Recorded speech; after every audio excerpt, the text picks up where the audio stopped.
Nyambaku sat quietly on the wide balcony of her grand estate overlooking Aba Pearl Coast, her fingers wrapped around a crystal goblet filled with deep red palm wine. The breeze whispered through silk curtains as she gazed at the golden sunset. She had everything a woman could crave: opulence, elegance, and unshakable influence. Nia was the wife of Chief Jengo Mbaku, one of the wealthiest men in all of Zuwara City.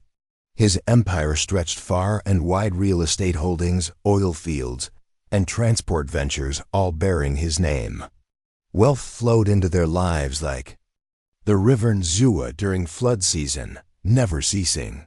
Always abundant. Though Nia was nearing her 40s, she still turned heads. She hadn't been born into riches, she married into them. Yet no amount of gold or silk ever truly satisfied her.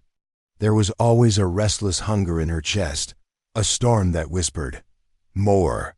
And now, with Jengo growing frail, the time was near.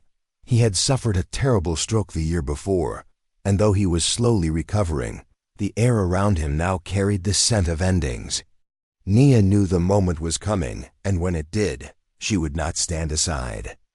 No one, not even blood, would take what she believed was hers. One morning, Nia glided down the hallway and paused near the carved wooden door of Chief Jengo's private study. Her ears perked up as she caught the murmur of voices inside. The lawyer Mr. Kamau was seated across from her husband. And then she heard it. That word, will. Her heart pounded like a festival drum. Chief Jengo's voice was weak, but clear. Tund will inherit everything. Nia stiffened. Her hands curled into fists so tight her rings bit into her skin. Tund, the name burned. Jengo's son from another woman, a boy she had tolerated for too long. She had pleaded, manipulated, charmed, done everything to sway her husband's decision. But he had always stood firm. Mr. Kamau's voice followed. Nia will be well taken care of. Her stomach churned. Well taken care of? As if she were some cast-off concubine or poor widow. She wasn't some woman lingering in the shadows. She was his wife, the mistress of this house. She deserved it all. If Chief Jengo thought she would watch his bastard son snatch the throne she had guarded all these years, then he truly did not understand her. She moved away from the study door, fury rising like steam from boiling yam. Her heartbeat echoed in her ears. Tund. After all these years of patience, of lying next to a man twice her age and feigning warmth, pretending to care, and now, all of it for nothing? She clenched her fists again, harder. Her nails dug deep into her palms. She needed clarity. No, she needed a plan. As soon as Mr. Kamau departed, she floated into the study with a practiced smile. Chief Jengo looked up at her, his eyes sharp even in his weary body. His once broad frame was now fragile like dry bark, and his speech had slowed, but his mind had not dulled. She approached and laid a soft hand on his shoulder. "My love, you should be resting," she cooed. "You know how stress troubles your heart." His eyes narrowed. "Nia, I know you were listening." She blinked, painting innocence across her face. "Listening to what?" He sighed, the sound heavy. "My decision is final. Tund will lead the legacy, and you will have all you need." That cursed phrase again. All you need. It tasted like sour odd bono in her mouth, as if she were one of the house girls or a forgotten mistress in a dusty city flat. She lowered herself onto the leather seat across from him, legs crossing with grace, her eyes unwavering. "Jengo," she said, voice honeyed, "you know I've stood beside you every day, through every season. You know the things I've given. Up for you, for this family." His face remained unreadable. "I also know how dearly you treasure wealth, Nia." She flinched. "I married you because I loved you. And I married you because I needed a queen at my side," he replied slowly. "But I was never blind to who you really are." Her blood boiled. Chief Jengo had always been calculating. That was his power, but now his age was catching up. His body had betrayed him. That would be his undoing, That night, as the moon rose like a ghostly eye above the estate, Nia made a call. Her voice was low and sharp. "Dig into Tund and his mother, everything." Mr. Mosey, the private investigator, didn't ask questions. He knew better. By dawn, a leather-bound folder arrived. Inside, Tund Okoro, 27, a sharp mind honed in the United Kingdom. A lawyer who had just returned to Zuwara to step into the son his father had held for decades. Nia stared at the file. Her lips curled into a quiet, dangerous smile. Tund Okoro had returned to Zuwara and was now living with his mother, Auntie Ife, in the quiet Ikoyi district, a place far removed from the loud heartbeat of the city, and Nia Mbaku hated everything about it. Her lips twisted in silent disgust as she thought about Ife, the woman who had once been Chief Django's secret mistress, tucked away in the shadows before he married Nia. For years, Ife had lived simply quietly, raising her son far from wealth and influence. But now Django wanted to bring her boy into the empire, into the heart of the legacy Nia had spent years curating with ambition and patience, and she would never let that happen. The very next day, dressed in calm rage, Nia arrived uninvited at Ife's modest duplex. The older woman was startled but held her ground as Nia swept into the room without waiting to be asked in, her eyes scanning the humble furnishings with silent judgment before she smiled coldly and said, "Long time, Ife." The older woman stiffened and asked what brought her here, but Nia ignored the question and ran her fingers along the arm of a faded chair, then casually dropped, "Congratulations are in order. Your son is about to become a billionaire." Ife's face darkened instantly, and she said calmly, "Please, Nia, let's not do this." But Nia laughed softly, the sound like a knife sliding out of its sheath, and asked whether Ife ever regretted not fighting for Django long ago, whether walking away had been worth it. When Ife said nothing, Nia leaned in, her voice low and poisonous, and told her to convince Tund to reject the inheritance, saying it was for his own good. Ife's eyes widened, and when she refused, saying the will was final and her son would accept what was rightfully his, Nia's smile faded, and her gaze fell on a framed photo of Ife and Tund, which she picked up slowly before whispering, "It would be a shame if something happened to him." Ife's voice rose with alarm as she asked, "Are you threatening my son?" But Nia simply placed the photo back and turned to leave, her words floating in the air like smoke. "Take care, Ife. Zuwara can be a dangerous place." That night, Nia made a quiet call and later sat inside a black SUV with Gambo, a man known for removing problems without a trace. He asked if it would be messy, and Nia, after a thoughtful pause, replied that she didn't want blood. Just disappearance, no questions, no trail, no body. Gambo nodded, and Nia breathed deeply, imagining a future with no Tund, no competition, no threat, just her and the Empire. But unknown to her, the game had already shifted, and in a silent hotel room tucked within Victoria Island, Tund Okoro sat watching a video on his laptop. A hidden recording of Nia's threats to his mother and her secret meeting with Gambo, all caught by someone he had planted after Ife warned him of Nia's visit. As the screen dimmed, Tund smiled bitterly. He now knew the full extent of her desperation. Meanwhile, back in her room glittering with wine and silk, Nia felt triumphant, convinced that by morning, Tund would be out of her way for good. Just another forgotten name, just another problem removed. She sipped her wine with satisfaction, her thoughts buzzing with power and pride, until her phone vibrated with Gambo's name flashing across the screen. She answered sharply, asking if the task was done, but the silence on the other end cracked the calm in her chest. Then came Gambo's deep voice, "Madam, we have a problem." Nia sat up straight, her heart freezing mid-beat, and asked what problem. Gambo hesitated before admitting, "The boy never showed. Someone warned him. He's gone." Nia's fingers clenched around the phone, her voice sharp with rage as she demanded how they could lose him. But Gambo could only murmur that someone else was playing a bigger game, someone with eyes just as sharp. Nia's breath grew heavy. Something was wrong, and she knew it. "Find out who's helping him," she ordered coldly. "And when you do call me." If she couldn't remove the boy, then she would burn the will instead, erase it all. No loose ends. Number. Second chances. 2 days later, wearing a smile sweet as poisoned honey, Nia walked into Chief Jengo's study, where he sat slumped in his wheelchair but fully aware, with Mr. Kamau seated beside him, ready to listen, ready to sign, and completely unaware of the storm she was about to unleash. Mr. Kamau sat beside Chief Jengo, holding the final copy of the will when Nia stepped forward, her smile calm but her eyes gleaming with fire, and placed a hand gently on her husband's frail shoulder, whispering, "My love, you look exhausted. Let me take care of this."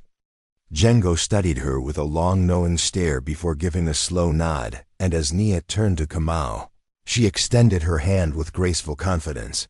"Let me see the documents." The lawyer hesitated, glancing at Jengo for reassurance, and with a weary nod from the chief, he handed her the thick envelope sealed with the future of an empire. The moment it touched her fingers, Nia smiled as if she had just touched destiny itself, and without pause, she strode toward the fireplace that flickered warmly in the study. Then, before anyone could move, she threw the will into the fire. The flames swallowed the envelope with a crackle, and the room was filled with the sharp scent of burning paper as black ash rose like curses in the air. "Nia, what have you done?" Jengo cried out, summoning every last breath of strength he had. Nia turned slowly to face him, her eyes burning like coals. "I did what had to be done," she said coldly. "That will was a mistake, and you know it." Mr. Kamau's face went pale with shock. "That was the only copy. You just destroyed everything." But Nia's smirk deepened as she stepped closer, voice low and dripping with manipulation. "Then I suppose there is no more will, is there?" Jengo's face twisted in rage, but Nia was already spinning her next web. "You're my husband," she said, voice silk hiding steel. "Everything you built, it belongs to us. Why divide it?" The chief's breathing grew ragged, and he clutched his chest as if his heart were cracking. Alarmed, Nia called out for the nurse as he was wheeled out of the room, his body failing but her mind at peace. The will was gone.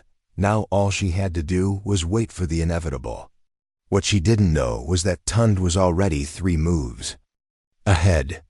The very next evening, Nia lounged on her velvet chaise, swirling champagne in her glass. When her phone rang, it was an unknown number.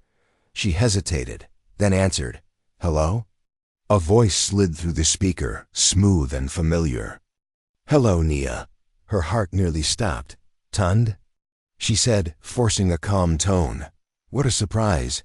I thought you were, well." Tund chuckled darkly. "Dead? You really thought it would be that easy, didn't you?" Nia swallowed hard. "I don't know what you're talking about." "Oh, but you will," he replied. "Check your email." Her hands trembled as she grabbed her tablet. The inbox held a single message from Tund. She opened it, and the blood drained from her face. There it was, the full video. Her threats to Ife, her secret meeting with Gambo, everything. "I have copies." Tund's voice echoed over the call. "If anything happens to me or my mother, this goes public. You'll be behind bars before you can pour another glass." Nia's hand shook with fury. "You bastard," she spat. Tund only laughed. "You should have finished the job when you had the chance." Nia gritted her teeth. "What do you want?" she snapped. A pause. Then his voice returned calm, cold, and commanding. "Pack your bags. You have 48 hours to disappear. If I see you again, I will ruin you." Nia's heart pounded like thunder. "Chief Jengo will never allow that," she whispered, reaching for her last thread of control. "My father," Tund said firmly, "is in the hospital. He no longer Has a say I do. Nia's grip tightened. She had burned the will, but somehow Tund was still standing. Still winning. If he wanted her to vanish, he truly didn't understand who he was dealing with. She wasn't leaving without a war. That same night, she called Gambo again. David is still a problem, she hissed. Gambo exhaled, tired. Madam, we already tried. Then try harder, she snapped. Find something. A weakness, anything we can use. There was a pause, then Gambo's voice shifted. Actually, I may have something.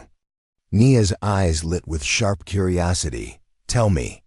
The next morning, she sat in a sleek corner of a private lounge at a hotel in Ikoyi, sipping coffee with steady hands while waiting for the one person who might hold the key. Auntie Ife. Older woman arrived looking wary, worn, and tense. She took her seat across from Nia and asked, voice guarded, "What do you want now?" Nia smiled sweetly, her mask flawless, and lifted her cup slowly before replying, "To offer you a deal." "A deal?" Ife scoffed, her voice laced with disbelief. "After you threatened my son's life?" But Nia's smile remained untouched, her eyes calm and piercing. "You're a smart woman, Ife," she said smoothly. "You know the truth. Tund doesn't belong in Django's world. He's too soft for this battle. He should return to his quiet life in the UK where he's safe, where he belongs." Ife's gaze sharpened, her jaw clenched. "You underestimate him. Tund is stronger than you think." Nia chuckled coldly. "Is he? Then let's see." She reached into her designer bag and slid a brown envelope across the table. Ife took it reluctantly, and as she opened it, her hands began to tremble. Inside was an aged paternity test, one that claimed Tund was not Chief Django's biological son. Ife's face drained of color. This isn't real," she murmured. Nia leaned forward, voice like a snake's hiss. "Isn't it?" Ife's fingers clenched the paper. "He never knew," she whispered. "Django never found out." Nia smirked. "Well, he's about to. And tell me, Ife, what do you think will happen when he does?" Ife's breath caught, her throat tightening with dread. "He won't believe." "You, maybe," Nia shrugged. "But doubt is a powerful poison, and I only need one drop." She took a slow sip of her coffee. "So here's my offer. Convince Tund to walk away. If he leaves all this behind, the secret stays buried." Ife sat frozen, torn between love and fear, and Nia's tone turned dark. "Because I can make him leave the hard way." With that, Nia rose, adjusted her dress, and whispered, "You have 24 hours," before walking away, leaving Ife paralyzed by the truth. That night, Ife sat alone in her bedroom, staring at the tester. Greatest secret now turned into a weapon. Years ago, in a time of confusion and vulnerability, she had made a mistaken affair before her relationship with Django had fully blossomed. He had never known. He had loved Tund and raised him as his own. But now that past was clawing back. With teeth. If Tund found out, would it break him? Could she really ask him to give up everything to protect a lie? Tears slid down her cheeks as she made her decision. She would protect her son at any cost. The next morning, she met Tund at a quiet cafe in Victoria Island. The worry on her face was clear. "Mom, what is it?" Tund asked, concerned. Ife hesitated. "I think you should let this go." "Let what go?" he asked, brow furrowed. "Let Nia have it, the businesses, the money. Just let it go." Tund stiffened. "Are you serious?" She grabbed his hands. "Please. My son, this fight, it's not worth it." But Tund pulled back. "She threatened you. She tried to have me killed. And now you want me to walk away?" Ife's eyes welled with tears. "David, trust me, please." He stared at her, eyes sharp with suspicion. "Did she threaten you again?" Ife shook her head quickly. No. But it was too late." Tund reached into his pocket, pulled out his phone, and pressed play. Ife's heart stopped. It was a recording. Her conversation with Nia, word for word, her silence, Nia's threat, the deal. Ife's mouth opened in shock. Tun, how? His voice was cold. I already knew, Mom. And then, with a slow, painful breath, he added, so it's true. Her lips trembled. Please. Let me explain. But Tund was already standing. He turned without a word, walking away as her secret unraveled behind him. Everything was broken, and Nia had won. That night, Nia toasted herself with champagne, basking in victory. She had played her last card, and it had worked. Chief Django now knew the truth. Tund was broken, shaken by betrayal. Soon he would disappear, and the empire would finally belong to her. Or so she thought. Because in the shadows, Django had been quietly watching. Even in his weakness, the old chief's instincts had never dulled. He had seen the way Nia clung to the will, the strange tension that buzzed through the house like bees in panic, the whispering phone calls, the changes in his wife's eyes. He hadn't yet grasped the depth of the betrayal, but he was about to. Late that same night, as he prepared to rest, his trusted assistant entered his room and leaned close. Sir, he whispered. There's something you need to see. He placed a file into Django's trembling hands, and everything began to unravel. There it was, staring back at Chief Django Mabaku with the cold finality of truth. The DNA result clearly stated that Tunda Koro was not his biological son. A 99.9% mismatch. It felt as if the very air had been knocked from Django's lungs. For 27 years he had poured his love, his guidance, and his entire legacy into this young man, his son, in every way but blood. And now, with trembling hands and a heart caving in, he gripped his chest as pain surged through him. Ife had lied. His world, once built on trust and purpose, was now tilting into chaos. Meanwhile, that same morning, Tun sat silently in his car outside his mother's house, his knuckles white against the steering wheel. The betrayal from Nia had been violent, but the betrayal from his own mother had shattered something deeper. She hadn't just lied, she had built his entire identity on a foundation of silence. And now, with Chief Django holding that truth, everything felt lost. His phone vibrated. A message from Mr. Kamau. Your father wants to see you. It's urgent. Tun sighed heavily and started the car. When he arrived at the mansion, the air inside was thick with silence. He entered the study and found Chief Django waiting, eyes heavy and distant. For the first time, Django truly looked at Tun, through him, past him, into him, and what Tun saw in his father's eyes wasn't anger, but a deep, cutting sorrow. Dad, he began, but Django cut him off. Don't call me that. The words struck like a slap. Tund flinched, but remained standing. Django sighed, the sound old and broken. I loved you like a son. But now, I don't even know who you are. Tun's voice was low. I didn't know either. The silence between them was unbearable.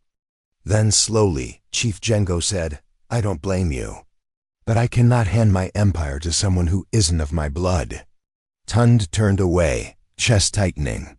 He had fought so hard to protect this family's legacy, and now it was slipping through his fingers like dry sand. But Django added softly, you are still my son in every way that matters. You won't inherit everything, but I'll make sure you're taken care of. Tund nodded stiffly, a lifetime of pain in a single breath. Later that afternoon, while Nia was still basking in her imagined victory in her private lounge, a knock came at the door. You have a visitor, ma'am, the assistant announced. She frowned. Who? The door opened and in wheeled Chief Django himself. Her heart stopped.